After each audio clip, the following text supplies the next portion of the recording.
আমরা যখন কোনো কাজ করি তখন সাধারণত বড় কাজগুলোকে খুব গুরুত্ব দিয়ে করি আর ছোট কাজগুলোকে অবহেলা করি।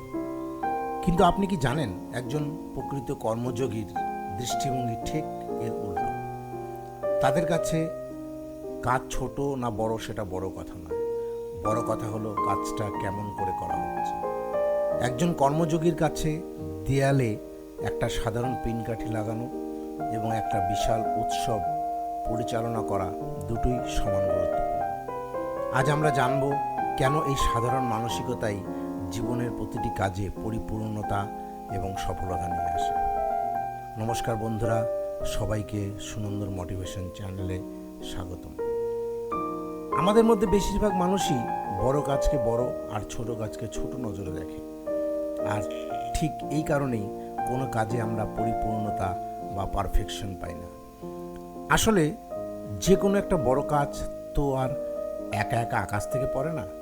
যে কোনো বড় কাজ হলো অনেকগুলো ছোট ছোট কাজের একটি একত্রিত প্রকাশ। আপনি সেই বড় কাজে কতটা সফল হবেন তা পুরোপুরি নির্ভর করে তার পেছনে ছোট ছোট কাজগুলো আপনি কতটা নিখুঁতভাবে করেছেন তার উপর। ছোট কাজে ফাঁকি দিলে বড় সফলতা কখনোই স্থায়ী হয় না। বাস্তব জীবনে কর্মযোগীরা সবসময় কর্মের ওপর জোর দেন, ফলাফলের ওপর নয়। তারা নিঃস্বার্থভাবে কোনো আসক্তি ছাড়াই কাজ করে যান, কাজের ফলাফল ভগবানের ওপর ছেড়ে দেন। তারা বিশ্বাস করেন নিষ্কাম ও নিঃস্বার্থ কাজের ফল সবসময় ভালোই হয়।